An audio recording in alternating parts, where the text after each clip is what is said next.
Yo, what is going on, everybody? Shri Kanase here. So 5 Google Ads hacks which you probably don't know about, which can actually 10 times your results with Google Ads. Now, these hacks are actually certain hacks which I just came upon recently. And after doing a little bit of configuration with my shopping ads specifically, I was able to realize that these hacks actually had a potential to really boost my sales with shopping campaigns. And these hacks actually kind of relate mostly to shopping campaigns, but can also be used for search ads as well, mainly shopping campaigns, because shopping campaigns make up roughly 90% of my sales, and that is normally what brings the most sales for a normal dropshipper. But in the recent times, it has become a little bit more difficult to kind of get approved for the merchant center. However, it is still possible to get approved for the merchant center and to still dropship on Google Ads. In fact, I've had 2 students recently who just got their merchant center accounts approved with Google. If you're wanting to learn more about the mentoring program that I'm talking about, which is focused directly on Google and also get your ad account approved possibly,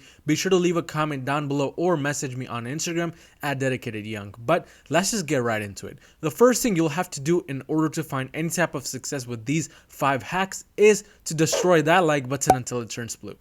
I promise it's going to take just 2 quick seconds. Okay, hopefully you have done that. But here are the 5 Google Ads hacks which you can start doing right away to boost your results and 10 times your ROAS. So hack number 1, and that is excluding the network section. Now, if you have been following me for a while, if you have watched my other videos on how to start a Google shopping campaign, you know that I like to leave both the check boxes checked during campaign creation. And I'm talking about the Google search partners checkbox and also the YouTube and other various links checkbox. These 2 checkboxes I normally leave on for my general testing campaigns, because a general testing campaign is made to test a variety of different things, and networks is not excluded from this. We have to test networks as well. But you want to start excluding networks once you have enough data. And by enough data, I mean roughly $5,000 in ad spend in total for that entire campaign. So what I'm going to do is I'm going to go over to my Google Ads account and go over inside of one of my main campaigns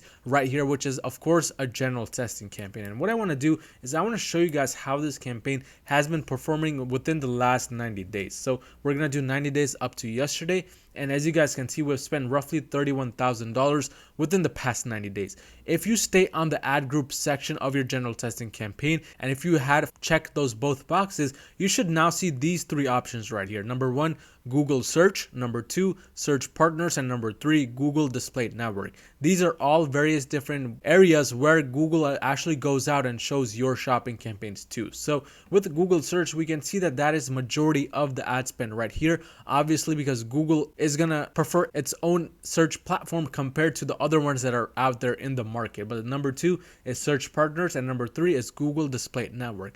Now, so far within the last 90 days, we can see that we've gotten roughly $37 per sale with the Google search network placements, and we got $18 per sale with the search partner. So a lot of people out there say that you want to have these unchecked. As you guys can see, that would have been a big mistake, because this is actually more than half the cost per conversion of the Google search. So I would have never known had I unchecked search partner. So search partners clearly works well. In fact, it has given me some of the highest ROAS compared to the other 2 networks out there. And again, of course, the ad spend is not the highest, but still getting $18 per sale is a really good amount, especially knowing that a lot of the products on my store actually get sold for about $500 and so forth. But number 3 is Google display network. As we can see, this has been the lowest return on ad spend compared to the other 2, which I have currently running. So right away, we know that we want to be excluding this network right here, simply because within the past 90 days, this has really not gotten me a good amount of results. And we always want to be aiming at positive ROAS. So again, one thing to note is that I would have never known about this had I not tested both of these networks right here. So now that I have enough data, meaning over $5,000 in ad spend, clearly I have $31,000, so that is more than enough. But I know for sure that Google Display Network is not a good network, and now I can simply exclude the Google Display Network by going to settings, so that this campaign can start allocating the budget which it was spending on Google Display Network to Google search and search partners. This is literally one of the biggest things I just learned about recently, and And once I make the following change, which will not be done today, but within the upcoming week, Google will have a better idea of where to show my ads. And because of that, I'm going to definitely see an increase in my ROAS, simply because the bad network right here is going to be excluded completely. But you should be doing the same thing on your campaigns, especially if it has spent more than $5,000. Let's move on to hack number 2. And this hack is looking at the insights section within an individual campaign for keyword ideas or product ideas. Now, what do I mean by this exactly?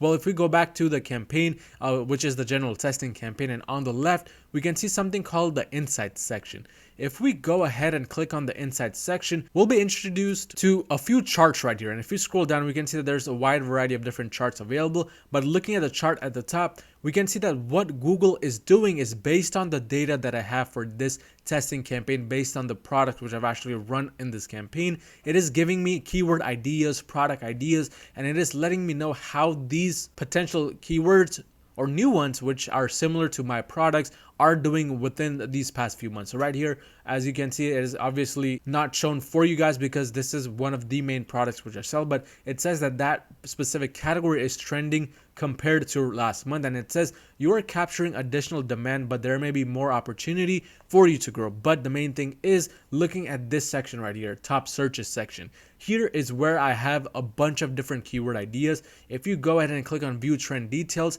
you'll be able to see a wide variety of different keywords which Google is actually providing to you. And there are two different sections here. First one is in your account, and the second one is new ones. So obviously you want to be looking at the new section to get ideas for new keywords, which you can then use for the products which you may have already been selling, or these new keywords can actually give you insight into new products which are selling on Google. So this is actually a great product research method for you guys. You don't even have to use AliExpress or Amazon or eBay to do product research. Now you can just go inside your campaign and get the data which you already have for your campaigns and just use it to your advantage. So really, really good product research strategy in my opinion, and I've been using this more and more frequently. So just for this, be sure to smash the like button down below. But let's move on to the third hack on my list, and that is excluding locations. This one is not really a big mind-blowing hack, simply because a lot of people already know about this, but a lot of people don't actually implement this. So exactly how should you be excluding your locations? First of all, what you want to do once you go inside the location section of a given campaign is to subdivide it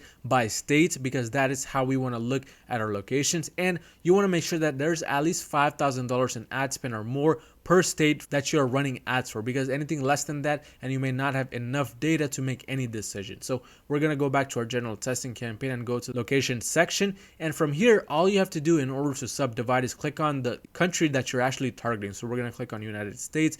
Once you do that, you'll see this little box right here which is narrow by. You have various different options here, and Google really provides a lot of insight into what is working and what is not working. In fact, you can even target something like airports, which is absolutely crazy in my opinion. But what you want to do then is you want to go down here and you want to go ahead and click on the regions one, which is the first one right here, or you can click on states. Let's just go ahead and click on states. So once you click on states, that is when you'll be able to see all of the different states out there. So first, obviously what you want to do is rank by the most cost from greatest to least, and you can change the time frame as you like. We're just going to do all time because this campaign has been running for over a year. As you guys can see, over $100,000 in ad spend just for this campaign individually. But obviously California right here has spent the most amount in ad spend, and we can see that we've gotten a decent cost over conversion for this state right here. So obviously we don't want to be excluding that, but you want to be looking at all of the states which spent over $5,000. So anything like here, for example, in my case, Illinois,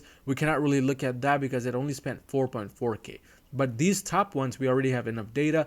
And from this data, we can see that Texas actually has the highest cost over conversion. So for example, in this campaign, if this was too high, meaning my profit margins were much lower than this, maybe what I would want to do is I would want to exclude that. So you can just click on it and you can remove it, or you can just exclude it. In my opinion, I recommend just excluding it because you may want to give it a shot again later on. But this is another hack which you can start implementing right away. Just look at the states, get rid of the bad ones, so you're only running your campaigns and all of your budget on the good states. But let's move on to the next hack on the list, hack number 4, and that is looking at the recommendations provided by Google. This is not really a hack, but rather just something that you should be doing anyways, because as you know, if you have been using Google Ads for any amount of time, Google Ads likes to provide a bunch of recommendations. It's a really nosy platform and just tries to hammer you with things that you should be doing and should not be doing. In my opinion, a lot of that is garbage information which you really don't have to follow, but there are a few key insights which you can actually learn, implement, and learn more about that can benefit you in the long run. So all you have to do in order to get to this section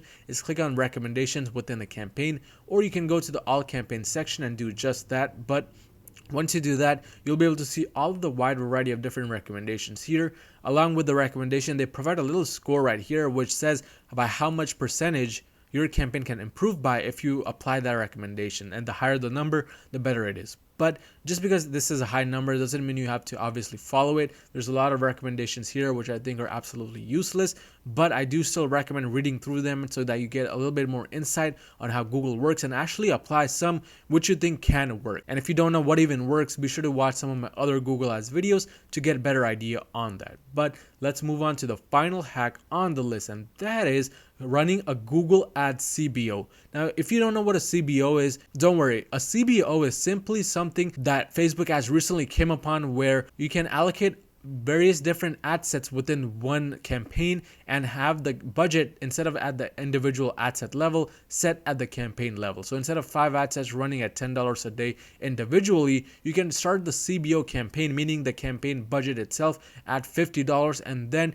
the algorithm itself will decide which ad set from those 5 deserves the budget, and that is exactly which ad set the campaign will give its budget to. A lot of people actually don't know that you can do the same thing with Google Ads, and it may work to your advantage if you actually try this hack out. So in order to look at this hack, we're going to go back to the Google Ads account, and from here we're going to go under tools and settings, and under shared library we're going to go to shared budget section. Shared budgets is where you'll be able to see exactly which campaigns you have running with a shared budget. And if we go ahead and click the learn more section, and from this section you'll be able to get a lot more insight into how shared budget works. But simply clicking on this, we can see that in shared budget you can basically streamline your budget across campaigns by allowing underutilized budgets to automatically reallocate to budget capped campaigns. Basically, what that means is that you don't have to set a budget at an individual campaign level, because now various different campaigns are going to have one shared budget which you set up right here. And